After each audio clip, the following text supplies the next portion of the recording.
denominators, such as the oppression that we've all suffered.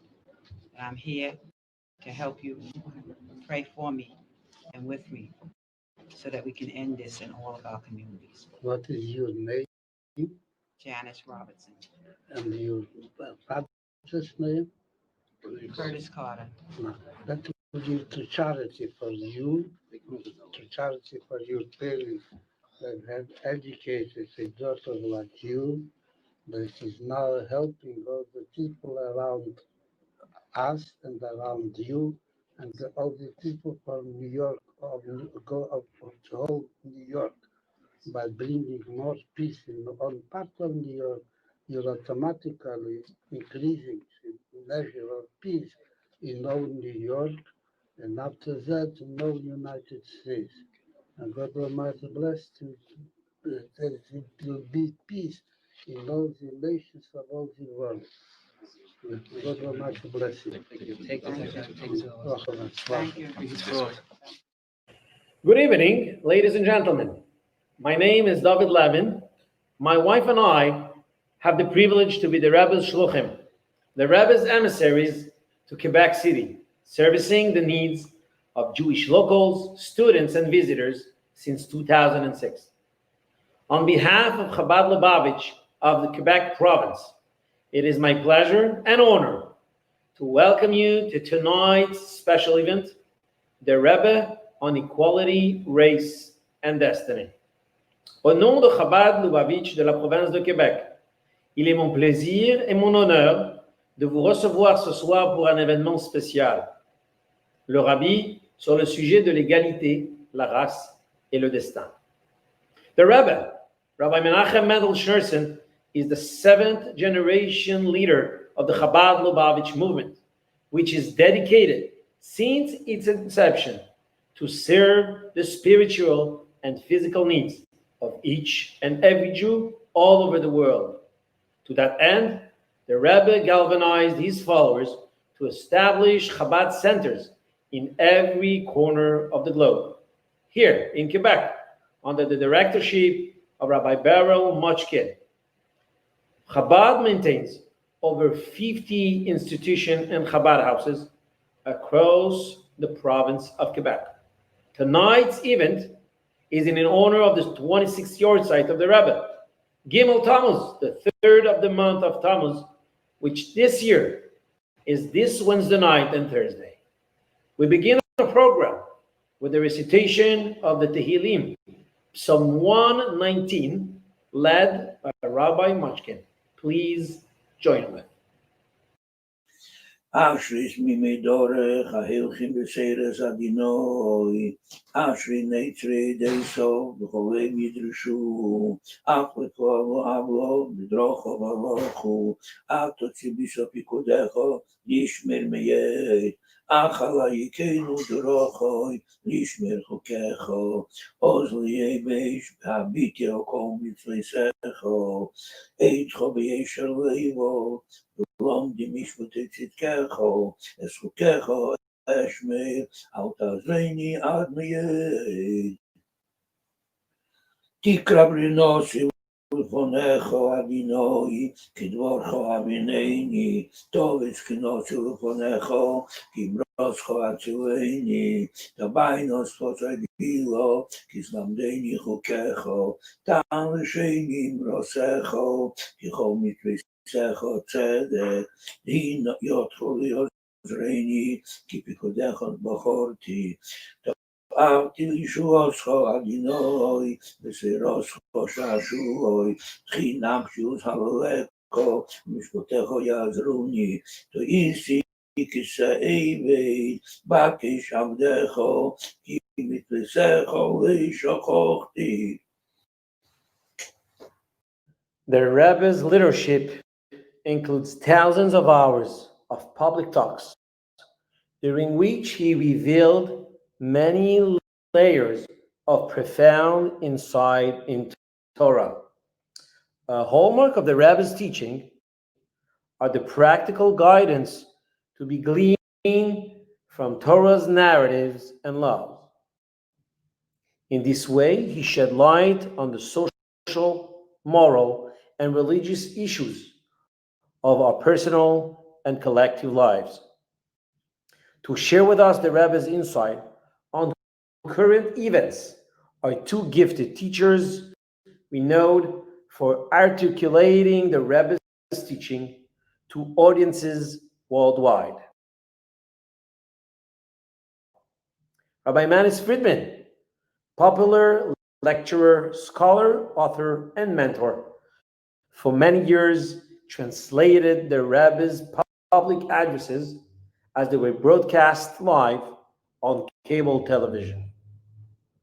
Rabbi Y.Y. Jacobson, known for his unique and engaging style, as a young man was part of a team of scholars who would commit to Rebbe's Shabbat and Jewish holiday hours-long talks to memory for subsequent publication. Our moderator tonight, Beryl Wiseman, is the editor-in-chief of the suburban newspaper, founder of the Institute of Public Affairs Montreal, and the recipient of numerous literary and civic citations, including the Martin Luther King Jr. Legacy Award. Thank you for joining us and enjoy.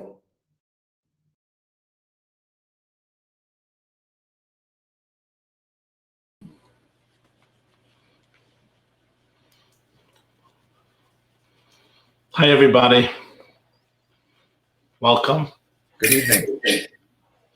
Good evening. Good evening. Good evening, Rabbi Friedman, Rabbi Jacobson. Thank you. To everybody listening, my name is Wiseman, and let me just set out the process of the evening. I'll be just saying a few introductory remarks. Then we're going to go into the themes of the evening: equality, race, destiny, and one last one that we've added, based on the Rebbe's words, of compassion without cause as a solution, a definition, if you like, of doing things lishma if we're going to get over the suspicion and the conflicts that we have. It's also very, just to point out, Rabbi Lewin was talking about his work in Quebec City, and this year Gimel Tammuz corresponds tonight to tomorrow with the national holiday in Quebec, and that's always a time when unity and coming together is a major theme of this society, which has had its own experiences with it. I'm honored to have been asked to moderate this very special dialogue. I want to thank Chabad Quebec and Rabbi Moshe and you in particular. And just a few words as I reflected on these themes of equality, race, and destiny and reviewed my own learning. I came to the conclusion that the way we have to do this evening tonight has to be from the Rebbe's own words. We have to examine these questions from his own almost revolutionary words. Yes, he was a preeminent Jewish religious leader, but at the same time, there have been very few leaders in history who have put forth a vision of social justice for all people with such passion and eloquence. I believe that had he chosen to place himself even more in the public arena, he would have had an effect of equal magnitude on the conscience of mankind as the Reverend Martin Luther King Jr. did. And these are not my sentiments alone. These are the words of Congressman John Lewis of Georgia, who worked with Dr. King, who bled with Reverend King, and who was the co-sponsor of the Congressional Gold Medal awarded to the Rebbe. And perhaps the greatest duty we have on this 25th yahrzeit is to commit to disseminating the Rebbe's vision of the brotherhood of man to the widest possible corners of the world, and especially the non-Jewish world, in this era of crisis and challenge. And this duty of memory and witness is incumbent upon our generation. I want to tell the viewers that after we finish every section, you can text your questions, because what the organizers have decided on is we're going to do the Q&A between each section, and just text them to the number you see on the screen, 514-993-3429. Obviously, we have to keep within time frames, so if all your questions don't get asked, you can blame me. So the first section that we'll discuss, the first issue we'll discuss, is on equality. And almost from the outset, the Rebbe moved quickly through the 1950s in elevating the role of women, for example, in family life, in education, by encouraging and building institutions of higher learning for them, and even giving them a greater role in religious observance, such as carrying the Torah. The Rebbe wrote years before the women's liberation movement, words whose eloquence and vision even Gloria Steinem might envy. After thousands of years of male dominance, he said, we now stand at the beginning of the feminine era, when women will rise to their true prominence and the entire world will recognize the harmony between man and woman. Given the Rebbe's role as a great innovator, particularly in stressing the importance of the role of women, as he built arguably the most extensive and effective global Kiruv movement, religious or secular, that the post-war world has seen. How much work, rabbis, is still left to be done on the matter of gender equality? And let's start with Rabbi Friedman. Okay, so first we have to recognize that gender matters, that there are genders and they're real and they're important.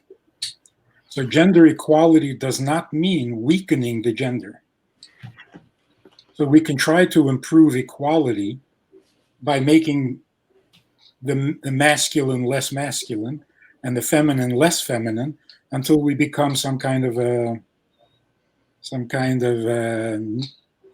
nondescript being. That's not what we want to do. And that is not respectful to either men or women. If we respect our gender, which we should, then we have to find ways of maximizing, not minimizing, what is truly feminine, what is truly masculine. And there's a crisis. We have a crisis in that area. The Rebbe celebrated God's creation. We're created male, then we have to be the best that the masculine gender can be. And if God creates us female, then we have to be the best in that. So equality means that we can all achieve our own perfection, not that we have to blend and become some kind of a mixture, a homogenized version of who we are. The Rebbe never suggested that women compete with men or step into the role of men. On the contrary, the role of women is indispensable. Man is not enough, as the Torah says, right? So in order for the world to be healthy and in order for the world to be right, men have to be good men and women have to be good women. Good at being women and good at being men. That's where the secret lies. Rabbi Jacobson. Yes, I think what Rabbi Friedman just said is so vital and important. We often, in the name of equality, allow people to actually compromise on their own power and contribution and not live up to their most innate intrinsic potential. But I think in a more general way, the Rebbe obviously was a great student of Torah and of Judaism. In fact, probably one of the best ways to define the Rebbe was somebody who was absolutely and unequivocally a human being who was a servant of God 24 hours a day, 7 days a week, and became a conduit literally to fulfill Hashem's mission from Hashem's mission of him. And I think the Rebbe gazed into the story of Jewish history. And when you look at the book of Genesis, for example, you'll see a very interesting phenomenon. And that is all the big decisions are made by women. The small decisions are made by men. For example, who decided that Adam should eat from the tree of knowledge? That was a pretty cataclysmic decision. Would you disagree? It was Eve. And who decided that Ishmael should be expelled from Abraham's home? Pretty powerful historic decision. It was Sarah. And who decided that Jacob, rather than Esau, should receive the blessings? Powerful historical impact that had. It was Rebecca. And who decided that Jacob should marry the wrong woman? It was Rachel and Leah working together. Who decided that Judah should have a relationship with Tamar? It wasn't Judah, it was Tamar. And that begins the dynasty of King David and royalty and Mashiach? And who decides that little Moses should be retrieved from the Nile and saved? A woman, and not a Jewish woman, Batya. So I think the Rebbe saw clearly what Judaism always taught, and that is that those who believe that Judaism relegates to women some second class and secondary and subservient role really are losing the plot and not in tune to the major theme of Judaism and history. And that is that each of us has an indispensable role, and that women were given by God that unique wisdom, foresight, vision, resilience, and fortitude to be able to ensure that the most important things about God's world and God's children remains intact. You want to hear something really cute? Really interesting. The previous Rebbe's father explained back in the 30s, the Rebbe explained, what does it mean, sheker hachein vehevel hayefi? That false is the charm and vain is the beauty. A woman who fears God should be praised. Listen to how the Rebbe explained this back in the 30s. The Rebbe said there will come a time when falseness will be charming and vanity will be beautiful, which means that charm and beauty will be hijacked into vanity and falseness. And a woman who is God-fearing will be mocked. Tis halol is from the word mocking. And it is the woman's, the Rebbe said this back in the 30s, it is the woman's job to reclaim beauty and reclaim charm and bring it back to holiness. A very original translation of the Eichos Chayil. Rabbis, I would love to hijack the conversation because I'd have a great time talking just to the two of you, but I'm not going to do it. But what I am going to do, the texts are coming in, and just for the purposes of time, what I am going to do is combine the first two questions into one. One of them, actually, I was going to ask both of you yourselves. So let me combine this. The one question has nothing to do with the other. First, and this is something I wanted to ask both of you, yourself, and myself. Are we using the word equality too much in everything and affirmative action too much in everything? Should we not be talking more about equity? So I wanted to ask you, somebody did. The second question, the reason I'm combining with it is because we have so much discussion of equity of equality among the sexes, except that today the discussion, as the texter wrote, has so much to do with people who don't identify with one gender or another. So do we have to take the discussion down a step from equality to equity, just so that we don't get a massive mediocrity because of affirmative action? And number two, how does this whole issue of gender apply, and what would the Rebbe's position be? What's the derech on those who don't have an identity either as a man or a woman and today are getting so much attention? Rabbi Jacobson, Rabbi Friedman, whichever one of you would like first. My senior colleague. Okay. Let's start with the equity question. Is our lashon, are our words wrong? Is the word equality wrong? Yes. The word equality is wrong not only for the genders, but in general. It seems like equality has replaced morality. Morality at its very minimum is the claim or the belief that the strong may not take advantage of the weak, the rich may not be given privileges in court over the poor, those who know may not use their knowledge to mislead others. In other words, morality is basically based on the assumption that people are not equal. And because of that inequality, people can take advantage of each other. Morality says you may not do that. So the poor can be taken advantage of by the rich, and they can get away with it. The weak can be abused by the strong, and they can get away with it. Morality says you cannot do that.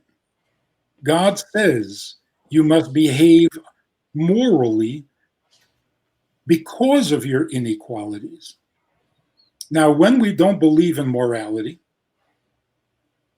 if you're convinced that people are not going to be good, then you need equality. It's like a substitute for morality.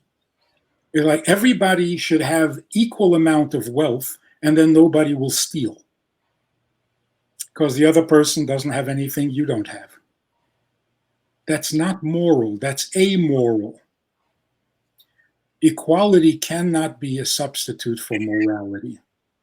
And I think that's what it is. We're hiding from the fear of immorality by trying to convince everybody that we're equal. The same is true also when you try to improve on godliness. If you try to improve on the 10 Commandments, you're always going to get into trouble. Lives matter. That is so dangerous. That does not enhance the commandment, thou shalt not murder, or thou shalt not steal. It doesn't enhance it, it weakens it. Life matters, that leaves it open to conversation and to negotiation. How much does it matter? To whom does it matter? It's weakening the position. There is no such thing as life matters. Life is sacred. There's no negotiation. There's no discussion. It's absolute. Life is sacred. That's God's view of life. And to reduce it to matters, it undermines our morality. So you're right.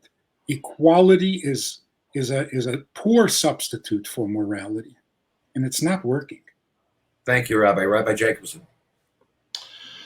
Yeah, I would just crystallize it perhaps in these words.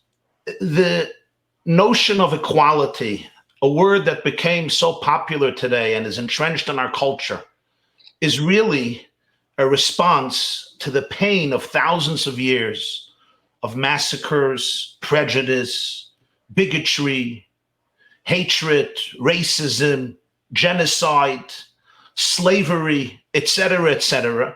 So trying to create a world, a civilization that is more compassionate and more kind, we introduced this word equality.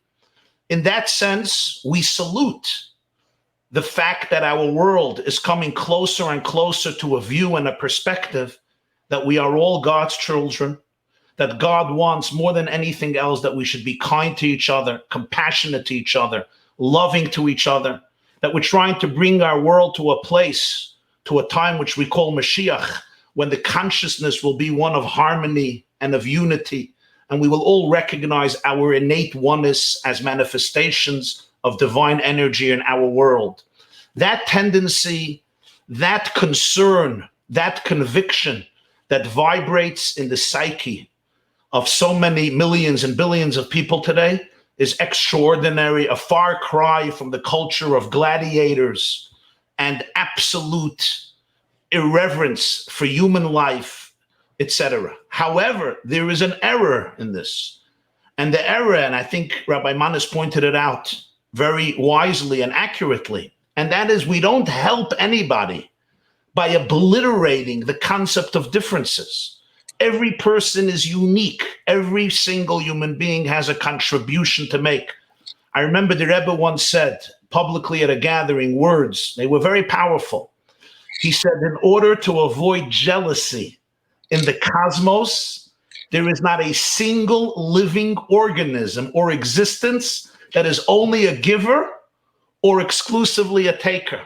Every living organism, from a worm to an ant, from a mosquito to a bat to a bee to an elephant to planet Mars to the black hole to a banana, to every human being and chimpanzee and cat. And every existence is both a mashpia, a giver, and a makabel, a recipient. And he says that avoids, in his words, kine b'maisa bereshis, the sense of jealousy or inequality or negative competitiveness in the work of God's creation. That is the key.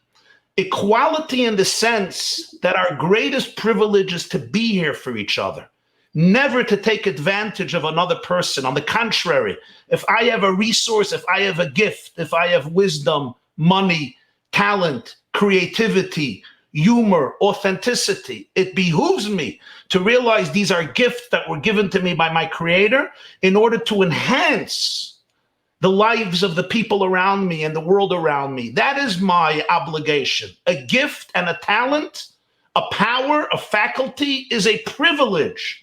I don't own it. It's a gift. We don't help ourselves or each other by reducing all of humanity to the lowest possible common denominator. Of course, there are differences between people. And you know what? Use your powerful faculties that I don't have to elevate my life. And I can use the resources I have to elevate and inspire your life.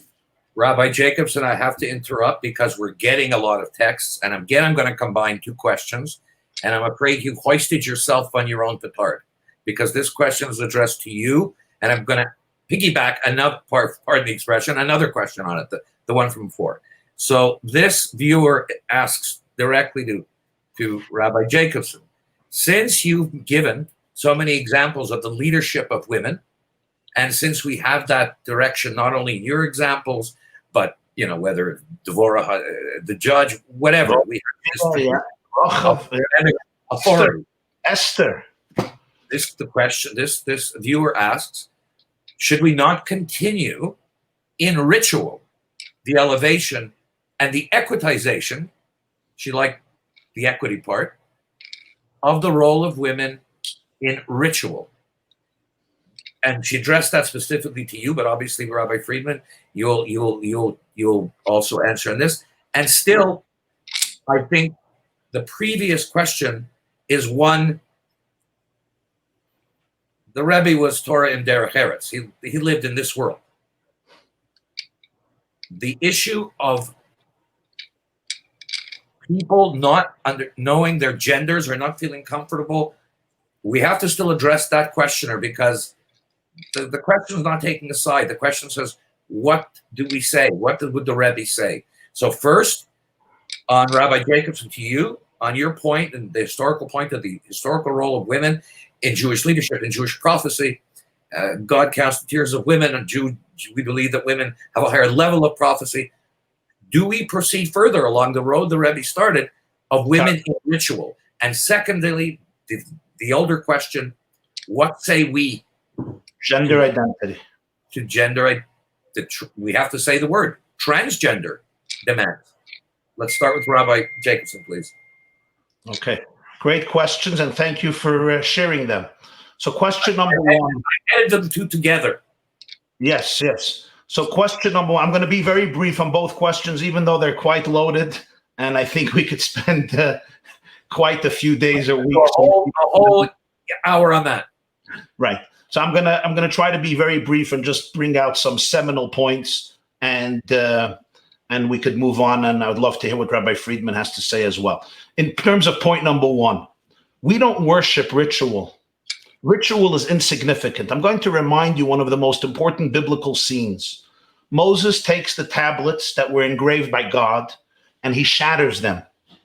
And one of the great biblical commentators, the Meshech Chochmah, says, how did he have the audacity to do such a thing? He could have concealed them. Why you break them? And he said he understood that the Jewish people are making an error. They are attributing divinity to objects. He said, we do not worship objects, not even physical objects like the tablets. We worship a God who is imageless, a God who is definitionless, a God who doesn't have a certain color and doesn't look a certain way, That God sometimes tells me to fast on Yom Kippur, and the same God in other circumstances tells me it's a mitzvah to eat on Yom Kippur. Sometimes it's a mitzvah to go to shul, and sometimes it's a mitzvah to be quarantined. Sometimes it's a mitzvah to go into the Holy Temple, and sometimes it's a sin to go into the Holy Temple. We don't worship going up to the Torah, getting an aliyah, wearing a kippah, putting on tefillin, being a cantor in shul, reading from a Sefer Torah. We don't worship it. The reality is that what you say is true. We're told that the Torah itself was given on Sinai, not in Jerusalem, because we travel with it. It's in us. It's not tied to a place. It's not tied to physicality. The Rebbe understood this in the 1950s as well. Why then did he make this movement on women's equity, let's call it? And the question is simple at this point. Do we go further? Because everything you said is true. We don't worship it. We didn't worship carrying the Torah. Yet the Rebbe said women can hold the Torah at a certain point. Do we go further, at least in dialogue on it? The answer is we go further. We constantly go further, but we don't go further to a place where we are detaching ourselves from the divine blueprint of what is man's role in the world and what is woman's role in the world, because that way we will not be benefiting not woman and not man. Advance, grow deeper, connect in a profounder way. But don't deprive yourself of remaining in tune with the divine heartbeat of the cosmos and the divine marching orders to the Jewish people. Rabbi Friedman. I think what the Rebbe was doing was maximizing the uniqueness and the other contribution that women can make to Jewish communities and to Jewish life. He wasn't asking the women to repeat or mimic what men do. That's not empowering women. That's ignoring the fact that they're women. So if a woman can do the same that a man can do, how does that make them greater women? The Rebbe was saying that women have a type of influence on the community that men don't have. And that was not being used to its maximum. And the Rebbe was saying, the time has come. We need women's contribution because we've become too masculine. And I think that's what Rabbi Jacobson is saying. The rituals are masculine. I don't think we're going to get to an end point, and I'm getting text now for the next portion, but let's just say that the Rebbe recognized also, the Rebbe responded with his initiatives to certain demands from women. Yes, Rabbi Friedman, you're quite right in what you were saying about maximizing the potential that they hadn't been. But it was also a response. It was a way of response to what he saw in as a man of faith in the modern world. And perhaps there is dialogue going forward. And I see I'm not going to get anything from either of you on the one of the first questions on what say we on gender identity. Can I respond to that? Certainly. Okay. And by the way, I just want to make sense in here because we've got really great questions. Thank you all for texting in. And they're questions obviously from people who are learned people and they're identifying themselves. I won't identify your names, but some of them are known to the community. And there's so many coming in that we're going to close out this first section with these comments on gender identity, if you like. Go ahead, Rabbi Friedman. Sorry for interrupting.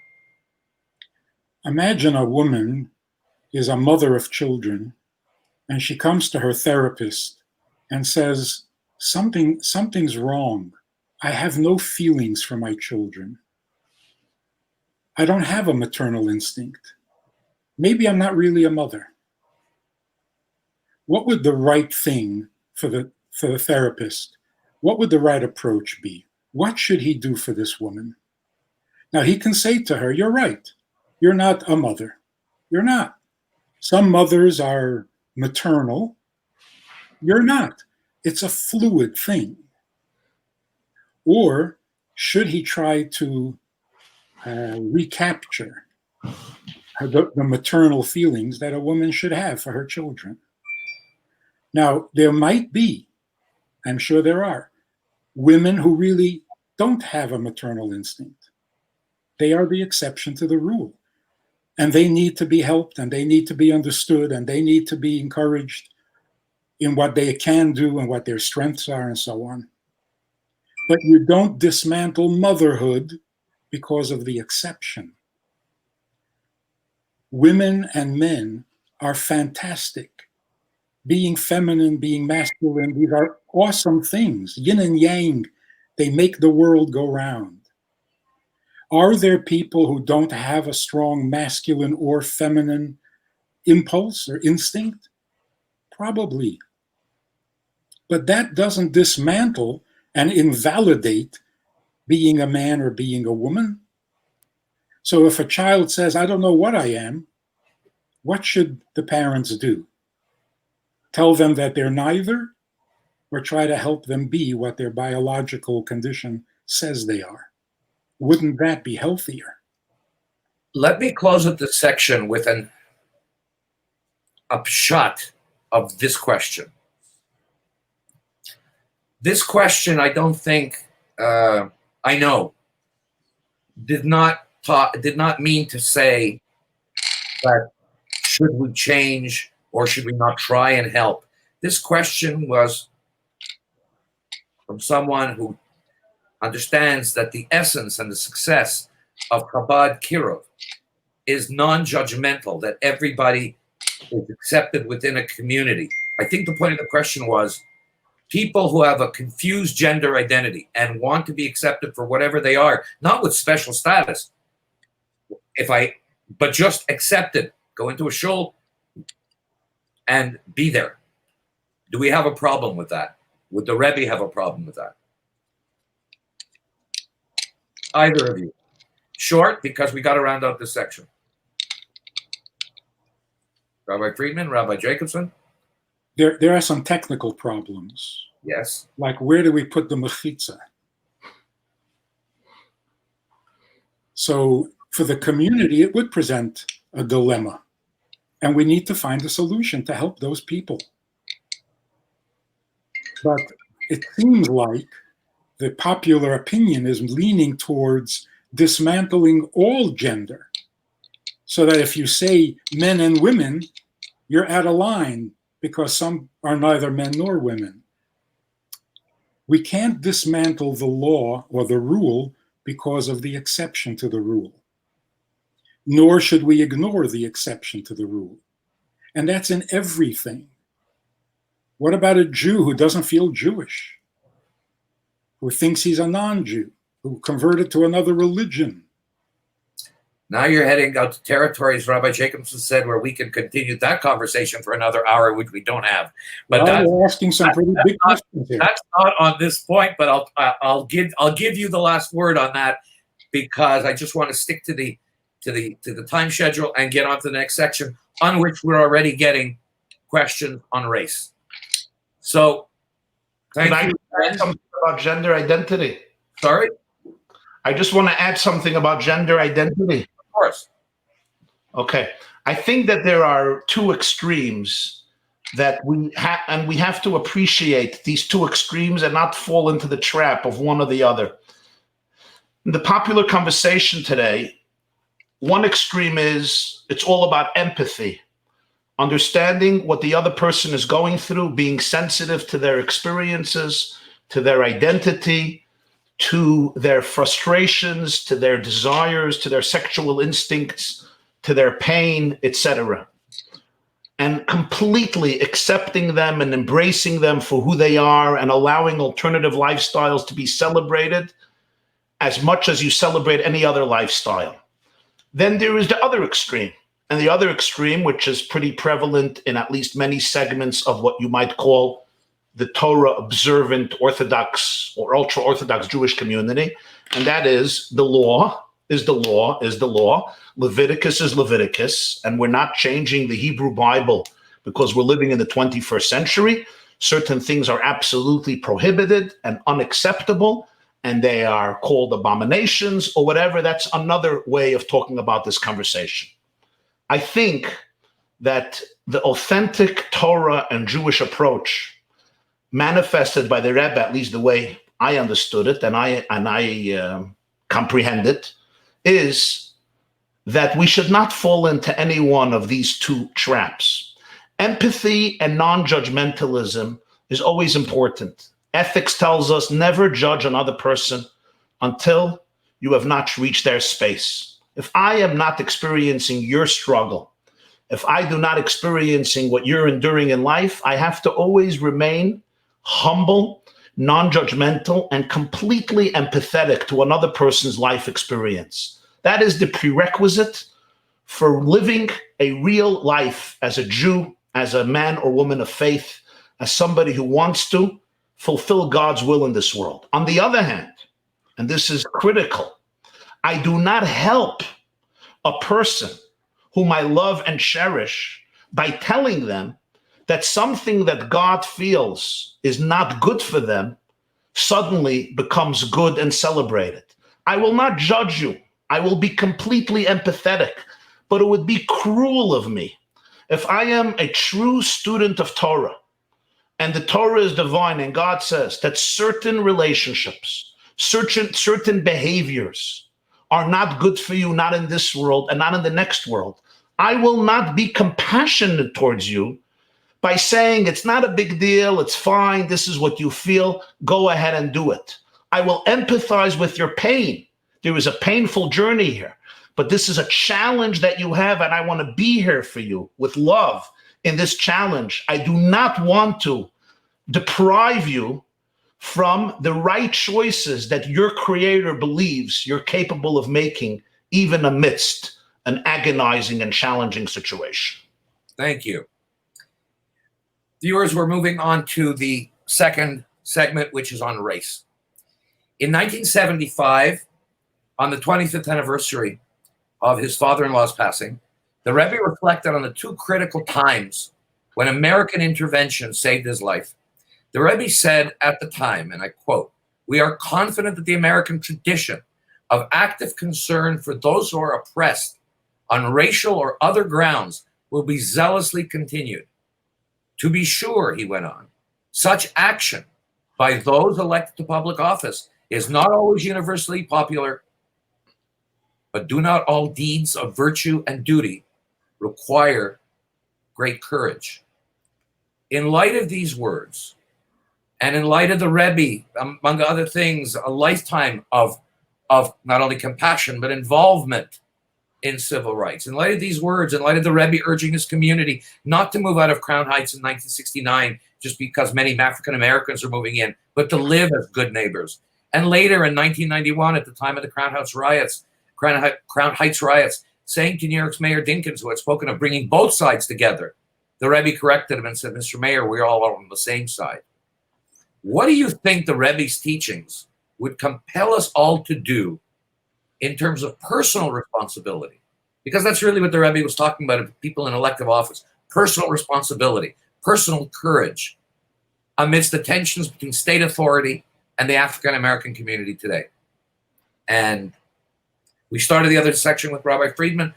Rabbi Jacobson, please start this segment. Yeah.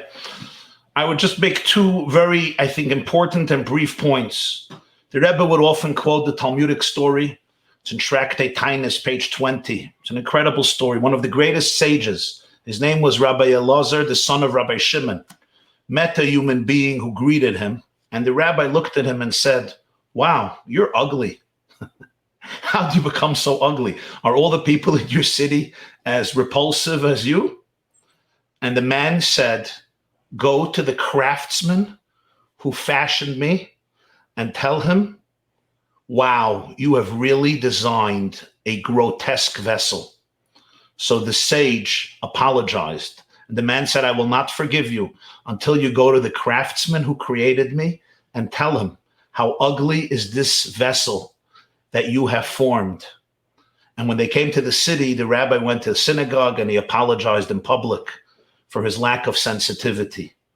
And the Rebbe would point out from this story that when you display internally or externally disdain or disregard towards another human being, because of a certain reality that this person possesses, which comes from God, you're not only insulting a human being, you're insulting God himself.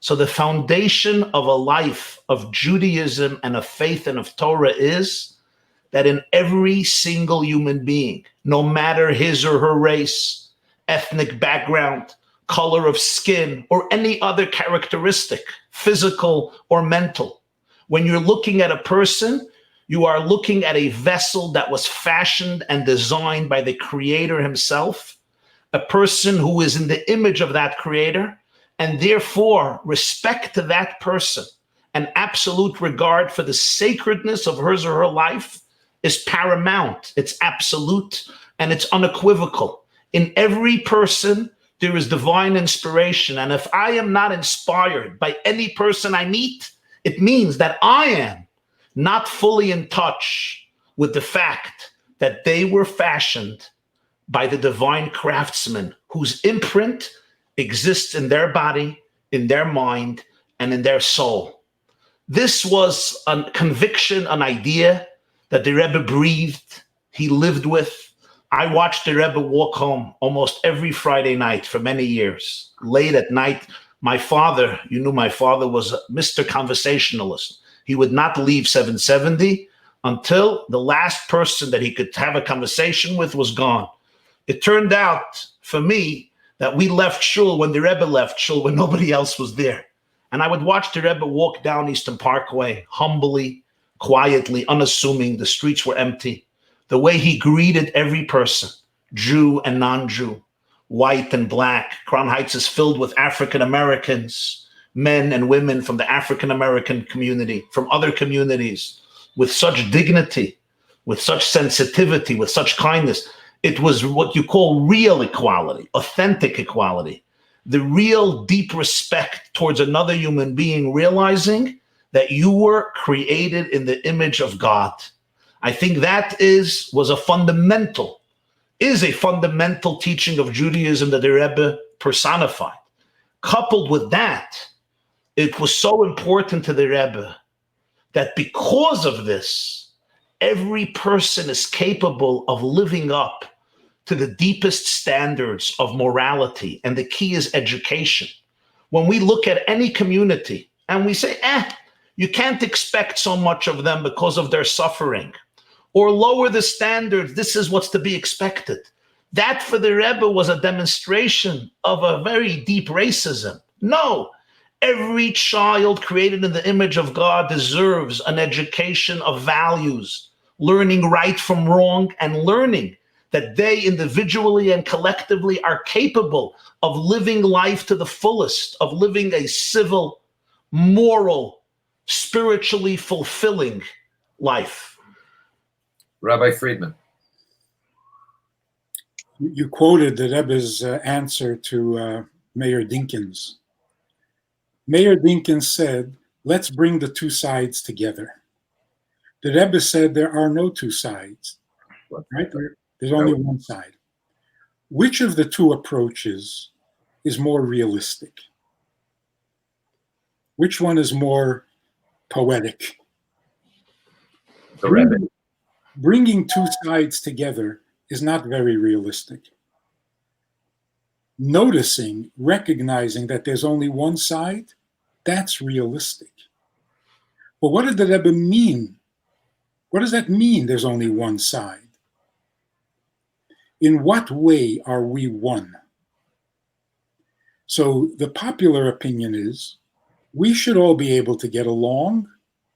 We should all be like one people because after all, don't we have the same needs? Sounds like a good argument. Yes. The fact that we have the same needs is what tears us apart. Because we're all fighting over the same water, over the same border, over the same money. No, that's not what brings us together. What really brings us together. You anticipate the fourth segment, and when I came across the Rebbe's writings on that, on the question of compassion without cause, the perfect explanation for doing something lishma, we'll get to that. Yeah, I'm not going there. But well, we're going there, but it's segment 4. Yes. I want to pin this down. Didn't even finish the sentence. Let him finish. Oh, I thought he did. Sorry. No, I wasn't talking about our fourth segment. No, I'm saying that what really brings us together, that makes us one, is that God expects the same thing of all of us. That is a truly unifying thought. I cannot succeed in making the world godly unless you're becoming godly too. God needs us all to do the same thing, bring heaven down to earth, all of earth. So if we all have the same mission, that is a uniting factor. That I cannot succeed unless you succeed, that's a uniting factor. That we have the same needs. No, we have the same God. We have the same mission. Although we do it differently, Jews have 613 mitzvahs. They have special priestly obligations because we are a nation of priests. But what are we doing? We're making the world into God's kind of world. Well, everybody is doing that. Everybody should be doing that. So not only do we have something in common, we are interdependent. We need each other for the job to get done. In that way, we are really one.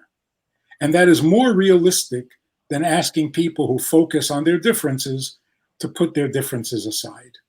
Why? Okay. Rabbis, because I've got to stick to this clock. And we have had a great number of texts on this issue.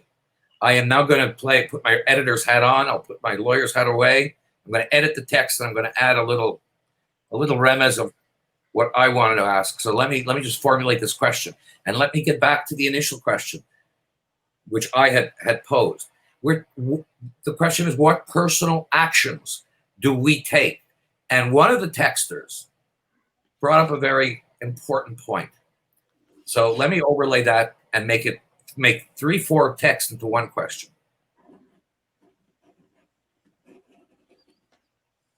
During the civil rights movement, Rabbi Heschel marched, many rabbis marched. Rabbi Heschel and the Rebbe had a great correspondence on this, and the Rebbe was very supportive of those issues. And we know that in Berlin, the Rebbe and Rabbi Heschel and Rabbi Joseph Soloveitchik were very close, and those friendships continued. One texter asked, how is it that in the 1960s, between blacks and Jews, and here I'll just open a parenthesis from me, the only peoples in liberal democracies and in Western liberal nations that by law were chattel, how is it, this question was, that in the 1960s, we put aside who suffered more, and we can't be there today together? What has broken down, and is there anything, not that we should do, but what would the Rebbe suggest that we do in terms of all this are true, what you said, but how do we talk and get the other side to understand what was implicitly understood during the civil rights movement? Either of you. And there won't be any other questions for this section after that.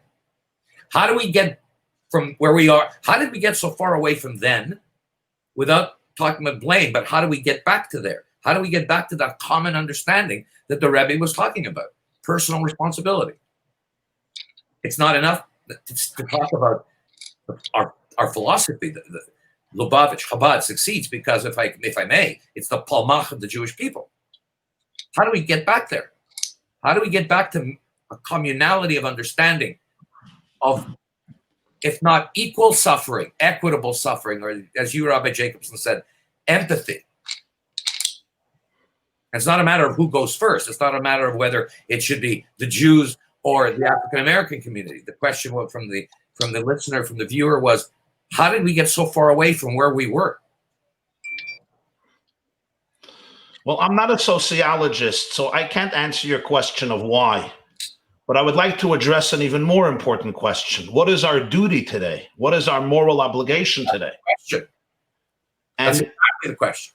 And I think the authentic response is, we were chosen to be moral teachers of mankind, not because of smugness and arrogance, because that is our divine mission, to empower mankind, to elevate it, to sublimate it, to inspire it, to teach the world what we learned at Sinai.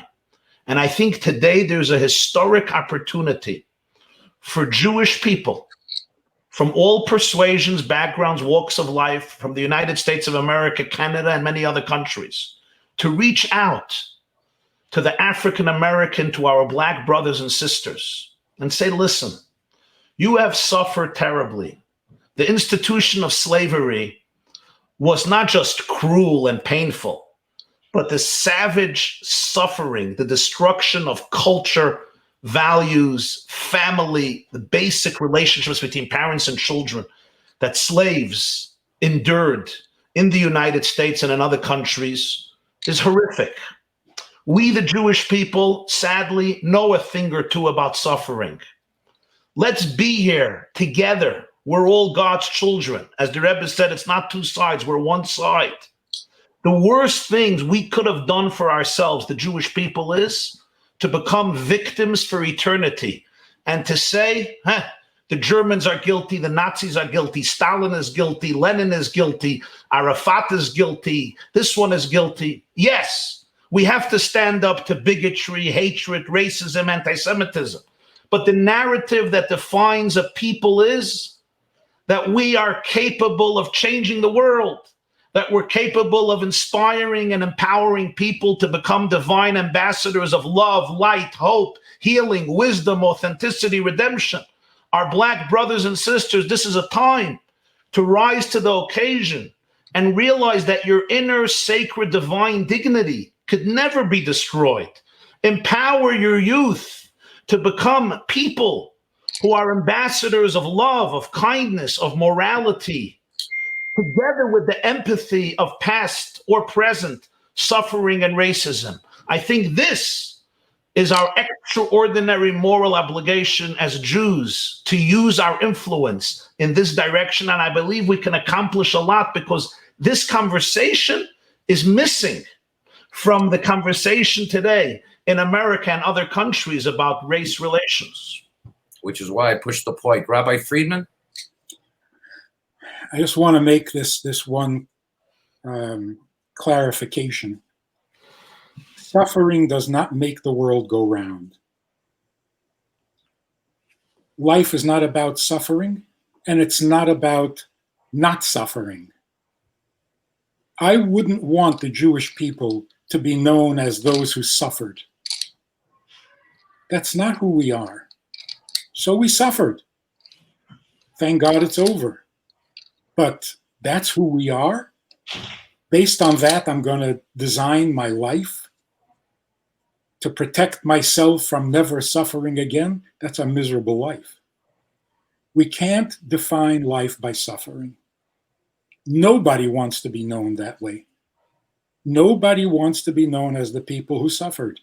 It's not dignified, it's not complimentary, and it's not who we are.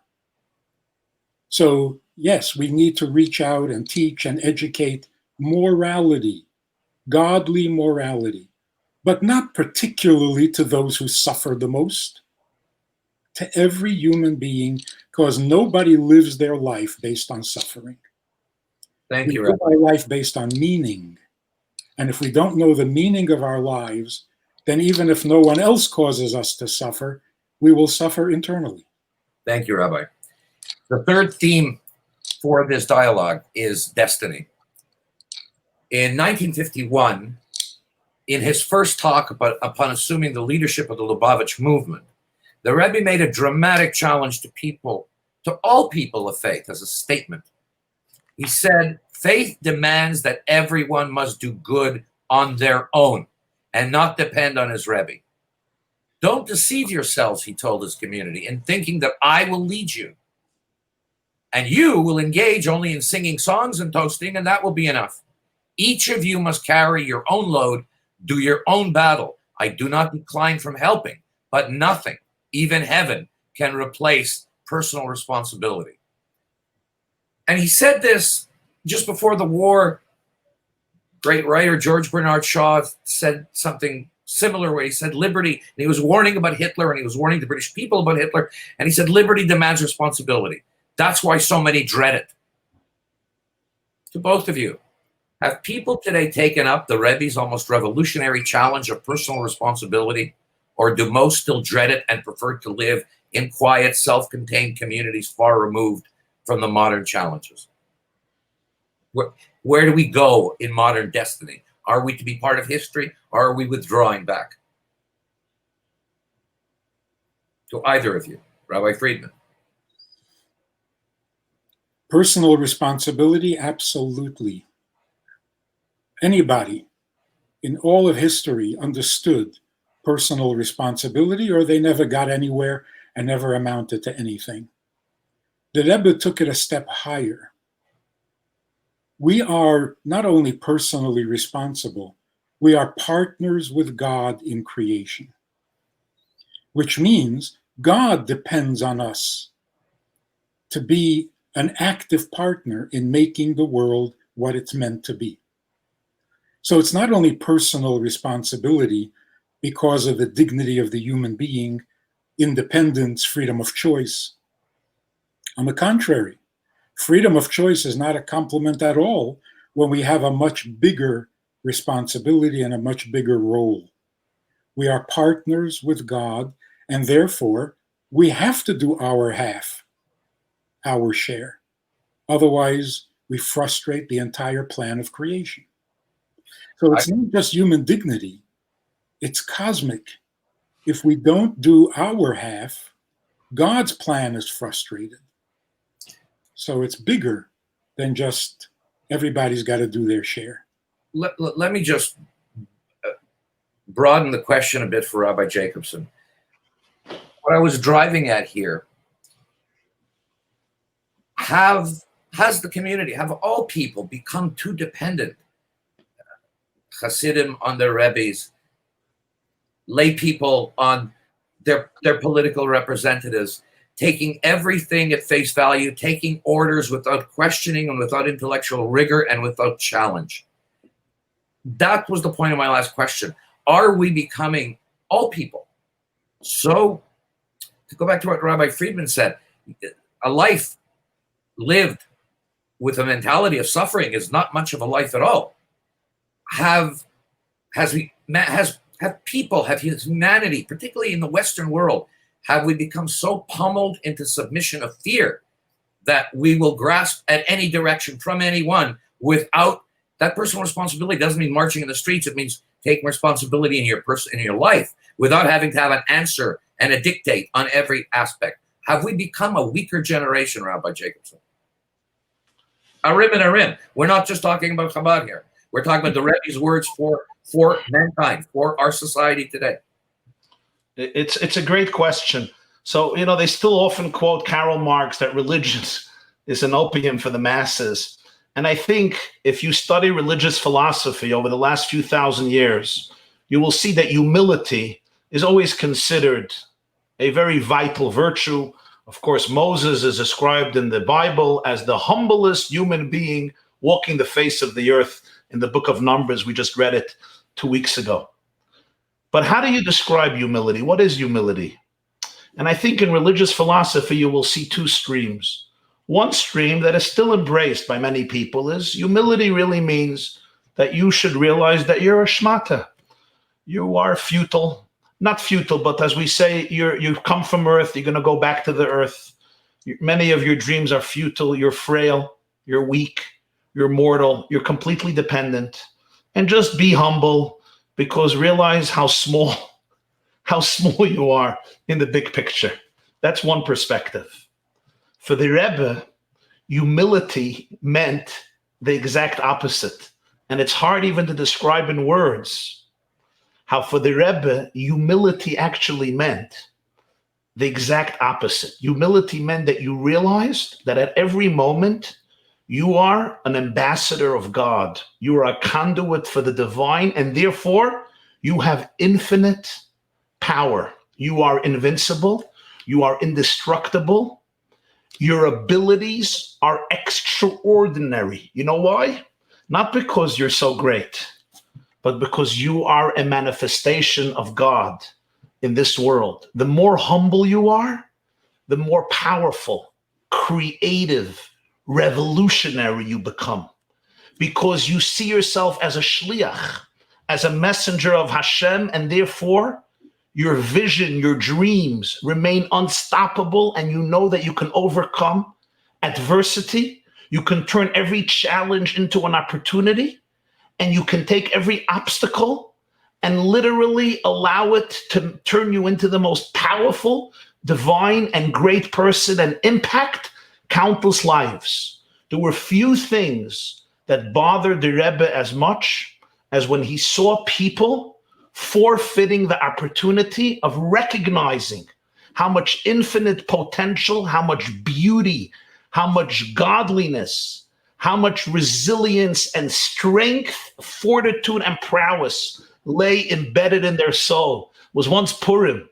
The Rebbe said, what's the lesson of the Persian foolish Achashverosh king who throws a party for 187 days? Do we really have to know about this glutton, this drunk named Achashverosh? And the Rebbe, in his inimitable style, said, yes, the Torah is trying to teach you a lesson. If a foolish alcoholic, a Persian tyrant Achashverosh, understood that if you have the resources, you got to throw a party for 187 days straight, how much more so should we, God's people, understand that every talent and resource that we have in our life and in our psyche, we have to maximize to change the world. Thank you, Rabbi Jacobson. We're going to go to the last segment, and I want to leave enough time for both of you to have your closing remarks. The Rebbe defined Judaism in a marvelous way. Judaism is about doing, he said, not just knowing, and about living life with compassion without cause. I've never, in any philosophy, religious or otherwise, there's never been a better definition for doing something lishma. Rabbi Friedman talked about, certainly you have too, Rabbi Jacobson, about people having to understand the power of their kindness and of their goodness. And lishma translates into for the sake of it. It doesn't resonate with people. And words do matter. And compassion without cause should be inscribed everywhere. So he once said, Rabbi Chaim Miller, in his words, said the Rebbe wanted to turn Judaism outward. And in this regard, the Rebbe was fearless. His courage, you could say, was the engine that drove the astounding success of the Shlichus movement. He had no fear that contact with non-observant Jews or with non-Jews would in any way diminish the commitment of his emissaries. And we've seen that today from Rabbi Levin and all the others here in Chabad, Quebec. On the contrary, he believed that involvement with all communities strengthened the compassion and understanding that are the foundations of social justice. He had opposition to this view from within. And it's telling that in the exact same years as the Rebbe was building this philosophy of turning Judaism outward, Reverend King was fighting against those in his movement who wanted to be black segregationists. They didn't want dialogue, they wanted confrontation. And on this, the Rebbe wrote, intolerance lies at the heart of evil, not the intolerance that results from any threat or danger, but intolerance of another being who dares to exist. To your point, Rabbi Jacobson, that you made, intolerance without cause. It is so deep within us because every human being secretly desires the entire universe to himself. Our only way out is to learn compassion without cause, to care for each other simply because that other exists. Rabbi Friedman, Rabbi Jacobson, you can incorporate your answers into your closing remarks or set this apart. But I think we're at a crossroads in society. We're at a crossroads in the world. Is mankind drifting not only further away from the possibility of compassion without cause, but again, not even having the courage or the historical terms of reference, out of fear, out of mediocrity, I just want, Rabbi Yisrael Meir Lau had a wonderful vort here in Montreal when he said the problem with our people today, we are falling in love with karka. And he said that very simple word meaning land in a very derogatory way. Have we enough not just koiches within individuals. Have we enough individuals with that koiches to stay true to compassion without cause, which brings everything else the Rebbe tried to teach, which makes everything else the Rebbe tried to achieve possible? Rabbi Friedman, Rabbi Jacobson, the floor is yours. Indicate who wants to go first. I think that behind everything the Rebbe said and did was a revolutionary idea, really revolutionary, no hype. And optimistic. And optimistic. And what the revolution was is that for all of history, literally from the beginning of history, everything human beings accomplished, everything human beings did, was driven by need. You have to plow, you have to put in the seeds, you have to, otherwise you'll die. Need is the mother of all invention. That's what drove all of history. Everything we ever accomplished is because we needed. Religion, until the Rebbe, reinforced that idea. You are, like Rabbi Jacobson said, you are frail, you are helpless, you are dependent, you are needy. You have to win God's favor that maybe he'll help you out, because on your own, you're lost. And that's what drove all of civilization, need. The Rebbe introduced this revolutionary idea. We are not needy. We're not needy at all. Now, behind all selfishness is the feeling that I need. If I need, then your existence threatens me, because you're going to compete with me for my needs. You're going to deny me my needs. Even Cain and Abel couldn't share the planet because they were needy. The Rebbe says we're not needy. We are guests in God's world. Why would we be needy? On the contrary, the Creator needs our service. Only a creator can be needy. Nobody creates a universe for nothing. We are not needy. We are needed. See, the whole idea that the Rebbe sends young couples out, like you say, in non-Jewish environments, non-frum environments, and so on. What's the problem? You need support. You need encouragement. You are needed to fulfill a mission, and that is far more powerful and far more interesting and far more inspiring and optimistic, because I'm not acting out of my need. I'm not the victim. I'm not needy. I'm not on my knees all the time. On the contrary, I represent a magnificent, vast, eternal plan that depends on me. And he turned it upside down completely. Human beings are too needy. Like you were saying, are we too mindless? Are we just following the crowd? Are we just giving in? We're acting on our needs, and it's not working anymore. Because even young children are saying, I need to clean up my room? I didn't even ask to be born. Don't burden me. I'm a guest here. And they're right. So we need to know what we are needed for, because otherwise we will just continue to be needy, and we will fight for our needs, and we will be intolerant of anybody else who has needs, because that's competition. So we are coming into a whole new reality. Rabbi Friedman, introduced. I'm going to exploit your words, and again, I apologize to both of you because the time is ticking, and the questions are great, but I'm going to exploit your words because it leads exactly. And Rabbi Jacobson, I'm going to act as the moderator. You're going to have to answer this and add whatever else you want. It's a question from a very good friend of Chabad Quebec and Chabad Montreal, and just on your question of need, and he texted this in as you were speaking.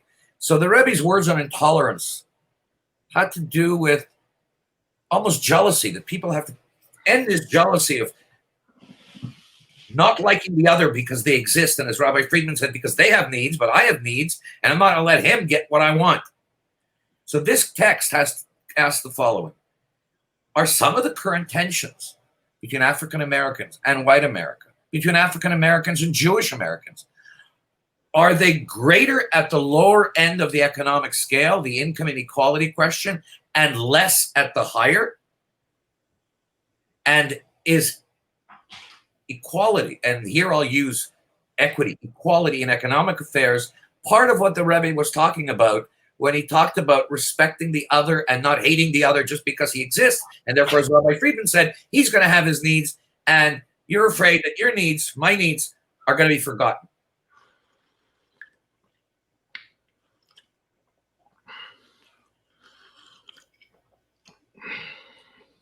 My turn, or his? Your turn.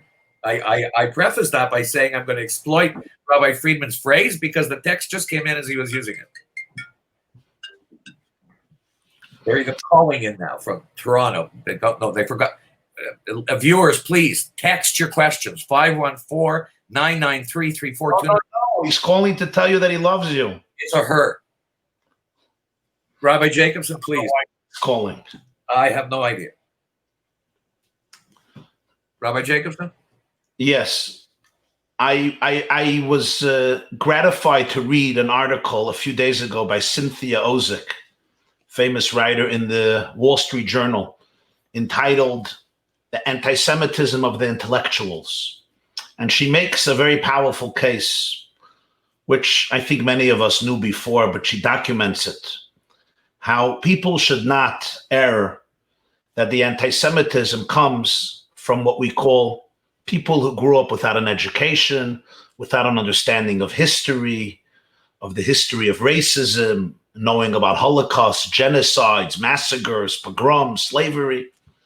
She shows how the more dangerous anti-Semitism comes from thinkers, academics, essayists, novelists, professors, politicians, people with doctorates, well-educated, who nonetheless harbor within their hearts and minds hatred, animosity towards the Jewish people and others. She says that is the danger, because it's the intellectual anti-Semitism that fuels the more external anti-Semitism that is played out by bigots and terrorists or potential terrorists.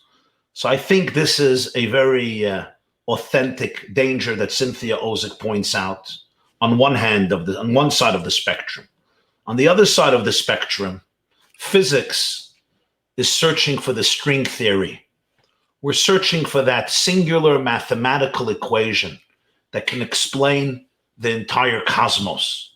We call it the string theory because of the theory that it's really like a musical vibration on the string of a violin or another musical instrument.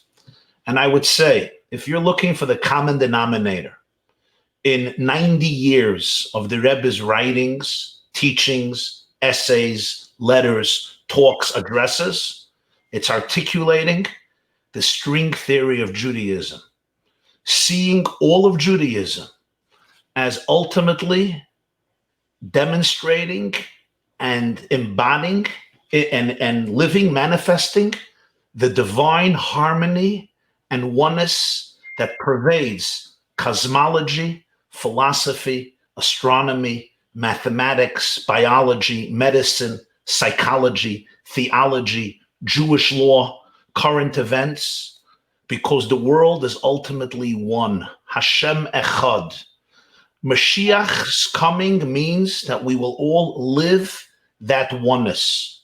And the Rebbe really felt that after thousands of years of terrible violence, humanity is now ready for that transformation of consciousness in which we are ready to recognize our innate oneness and live it in our daily lives. So yes, there is looting, there is violence, there is still bloodshed. Sadly, there's a lot of anti-Semitism. But I think from the Rebbe's perspective, this is the world spitting out the last remnants of evil so that we should be able to identify the good from the evil, but humanity as a whole is marching towards the march of oneness and redemption. And I say to you, my dearest brothers and sisters, these are historic times. Don't forfeit the opportunity. Each and every one of us can be an unbelievable and powerful ambassador today of this type of love and morality and oneness. If there's time, I would love to share a story, but I don't know if there's time. If there's time, you'll tell me. I just got a message from Rabbi New, and there is time. We can go over if you have time. We also received a very moving story. We I also would love to share a story that happened when I was a child. Please. In the early 1980s. There was an old man, I'm sure Rabbi Friedman remembers him. His name was Zalman Teibel. Zalman Teibel introduced a song into Chabad culture that they sing when you take out the Torah. Ano, avda the kutsha berichu. Ano, avda, I am the servant of the divine. A very beautiful melody. He introduced us in the 1960s. Years passed, decades passed. He was already a man in his high 80s or 90s. And sadly, he suffered from dementia or Alzheimer's. He was senile. He didn't have immediate family. He didn't have a spouse or children. They put him in a senior citizen home in Williamsburg in Brooklyn called Eshel Avraham.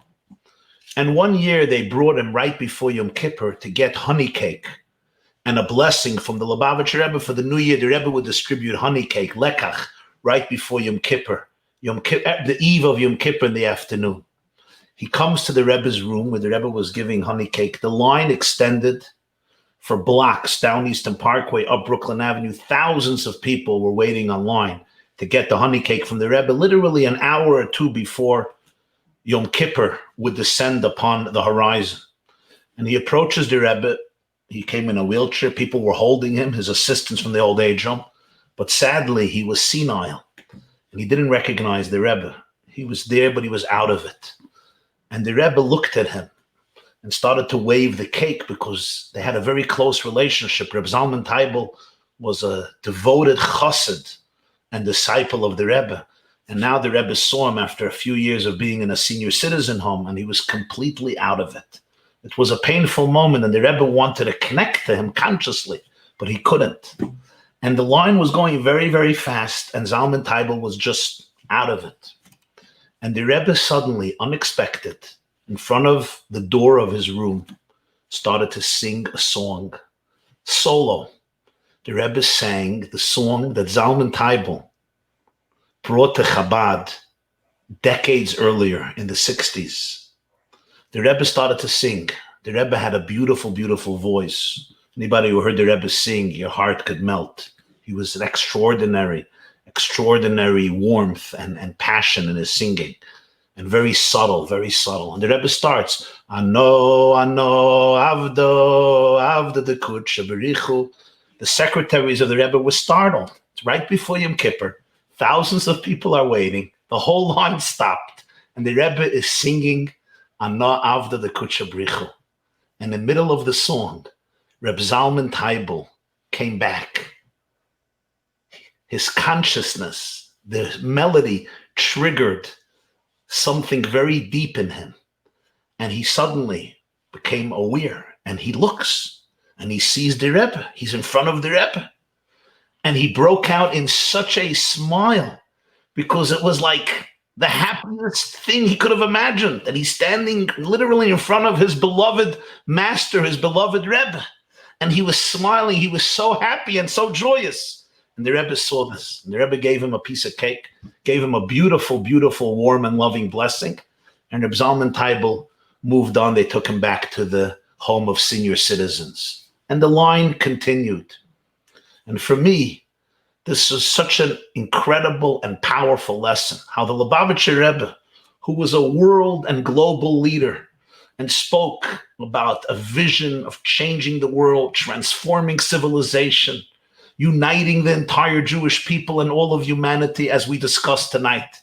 Nonetheless, for him, this global vision always came down in a very concrete way. One old senile man in his 90s in an old age home comes for a piece of honey cake right before Yom Kippur, and the Rebbe stops a line of thousands of people and sings a song, sharing a moment of intimacy with this person to be able to connect with his soul and give him the dignity, the love, and the connection that he so yearned for.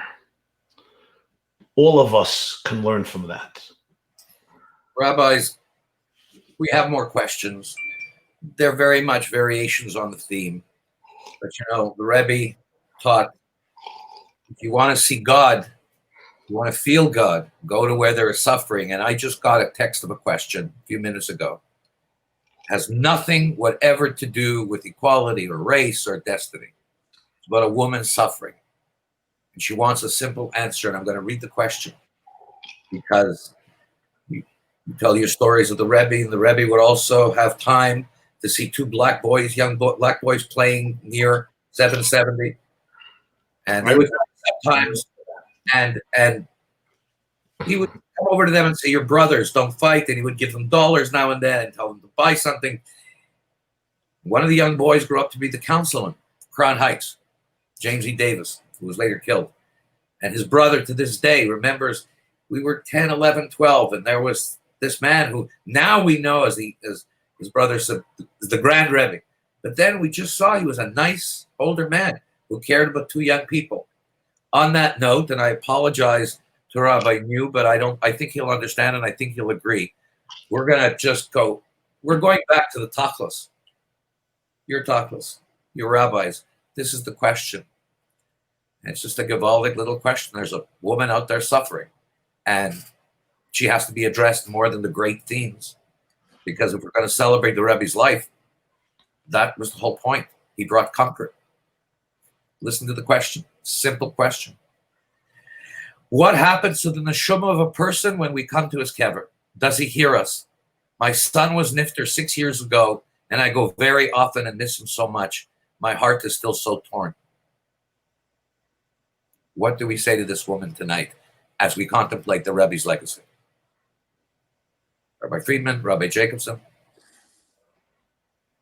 Your son hears you better than you hear him because he's not limited to a body. He hears you even when you're not at his grave because he's your son, and that will never change. You will always be his mother. When we say that the soul goes to heaven, there's something very specific and very important in that statement. All energy survives, right? Nothing just disappears. It just changes form. Some people believe that when the soul leaves the body, it goes to heaven and becomes an angel. And all angels are pretty much alike. They're generic. We are told that the soul maintains its personality. It's the same person, because the person, even when in a body, is primarily soul. So all the memories, all the experiences, all the agony and ecstasy, and particularly the relationships, they don't end. The soul remains its own person. Your son is still your son. If he was kind and gentle in life, he is kind and gentle now too. If he was strong and disciplined and tough, he's probably tough now too. He is your son. And it would be good to not just be a mourner, but to remain his mother. Think of him as your child. He thinks of you as his mother. And do for him what you know he needs from you. Mother him. Nurture him. He will do whatever he can from above to honor his parents. These things don't change. They're eternal. So be a good mother. And yes, he hears you. Thank you, Rabbi Jacobson. Rabbi Jacobson? Yes, I'm here. Thank you. Wow. I think everything Rabbi Friedman said is right on, obviously. And I think it's important for you to remember how much your son really wants you to celebrate life, despite the fact that the loss of a child is so painful and the pain is indescribable in words. And, my heart goes out to everything you have endured during these years. But your son, whose soul is eternal, and whose soul is infinite, and whose soul is divine, and whose soul is together with God, wishes and wants that you should not use his death as a reason for you to live in the quagmire of despair. But despite despite the pain, to be able to utilize your experience and somehow transform it into a catalyst for hope and a springboard for encouragement and empowerment, maybe to other people, to yourself and to other people. And I think it's also very important to remember that, as the Rebbe would often say, we really don't know the mystery of pain. This is one area where the finite mind of man could never really grasp the infinite mysteries of our divine creator. So all the explanations and rationalizations in the world never really cut it. Pain is just our encounter with the essence of infinity, with the essence of mystery. It's equally important to recall what the Rebbe would very often emphasize, and that is the power of a neshama and the eternity of a soul. People often ask a question, is there afterlife? What happens to my loved one, in your case, your son, after death? Do they continue to live? I mean, the body is interred in the grave. And really, the Rebbe would rephrase that question, because it's really the other way around. And let's take the simple metaphor of electricity. Your refrigerator is plugged into the wall, and the electricity is now manifested through the refrigerator, so it's cooling off the food. What happens when you unplug the refrigerator? What happens to the electricity? The electricity is gone, the electricity disappears, the electricity goes back to its source. The soul is divine electricity. It doesn't die. When we're alive, divine electricity is manifested through the body. So the body is like the refrigerator, which is now a conduit for the electricity. Death doesn't mean the death of a person's life. The electricity retreats back to its source, and it continues to live in the divine bosom. The difference is that the refrigerator is not manifesting the electricity. We don't see it in the physical body, but the life of our loved ones remains powerful, intact, and eternal. Rabbis, the floor is open to you if you want to make any closing comments on our original theme, but I think we're leaving this one woman suffering is manifesting what the Rebbe's work was about politically. But the floor is open to both of you if you want to make any closing remarks on the general themes of tonight, on the Rebbe's life, on his yurtzeit, on equality, race, and destiny. I would make one final comment. We're talking about oneness. Rabbi Jacobson was talking about the unity of Hashem Echad. And that's why we don't really recognize the different labels, the different categories of Jews or of humans. We also shouldn't categorize evil. There's anti-this, and there's anti-that, and there's racism, and there's that diminishes and confuses and obscures the real issue. The real issue is moral versus immoral.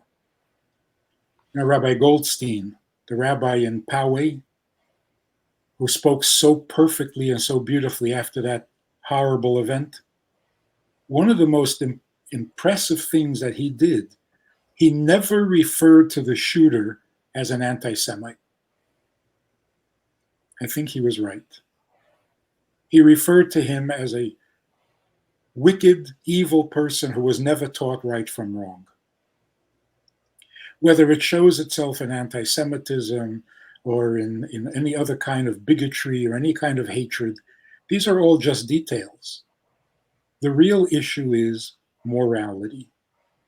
And morality means, what do we owe our Creator? Break it down to its real fundamental issues. What do we owe our Creator? Without that, there is no morality. There's only equality. And that doesn't work. So going back to the 60s, for example, did that cure us of racism? Did that solve all our problems? A little bit. But it didn't get to the core of the issue. The Rebbe stuck to the core of the issue. There is no racism. There is evil. There are people who have no morality, and they will express themselves in various forms of evil. How do we get rid of that evil? Can human beings really be good, like you say, without cause, without being bribed, without being rewarded for their goodness? Can we truly be good? The Rebbe believe not only can we, but we already are. We're just so confused, just so unaware of who we are and what we can do. So the Rebbe wasn't trying to patch up some of our problems. The Rebbe elevated us to a higher level of existence. And from that perspective, all this ugliness, it's all the same stuff. We're either serving God or we're fighting with each other. So let's serve God. And the Torah tells us, if you're serving God, you will be joyous. If you are needy, you will be miserable. And that's our choice in life. Serve God with joy. Thank you, Rabbi Friedman. Rabbi Jacobson, your closing remarks. During the last years of his life, the Rebbe made a fascinating and to many a perplexing statement. I will quote his accurate words, which I heard from his mouth in 1992.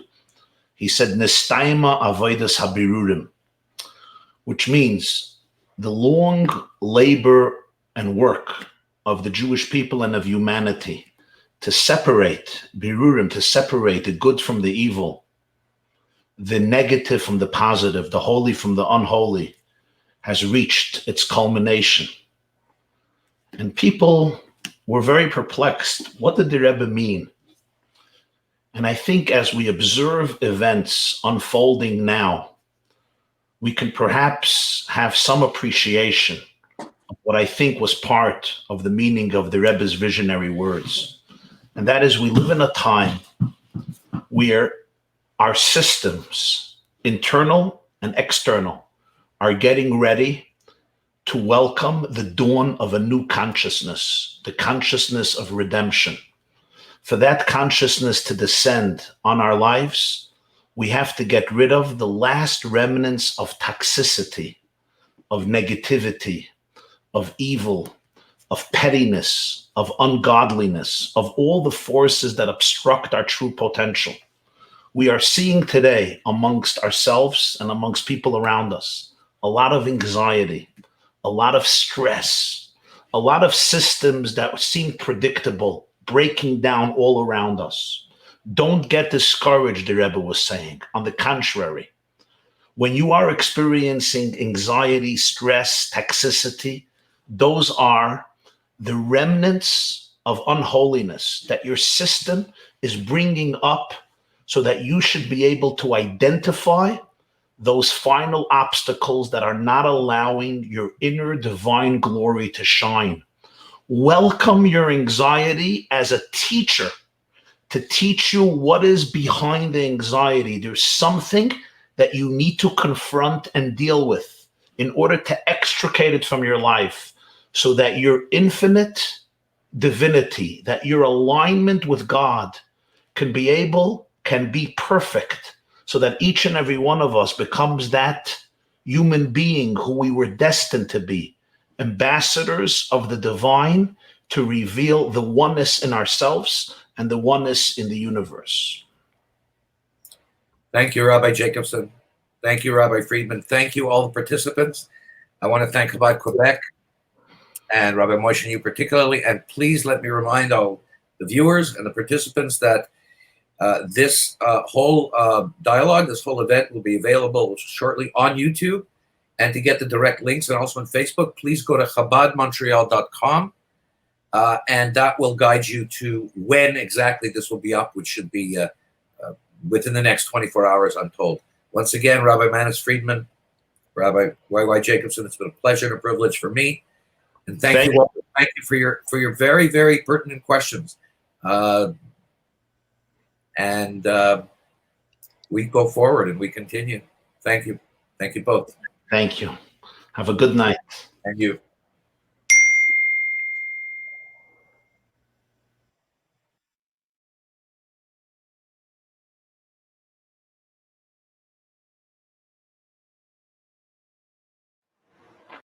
Thank you so much, Rabbi Jacobson and Rabbi Friedman, and to our moderator, Mr. Beryl Wiseman.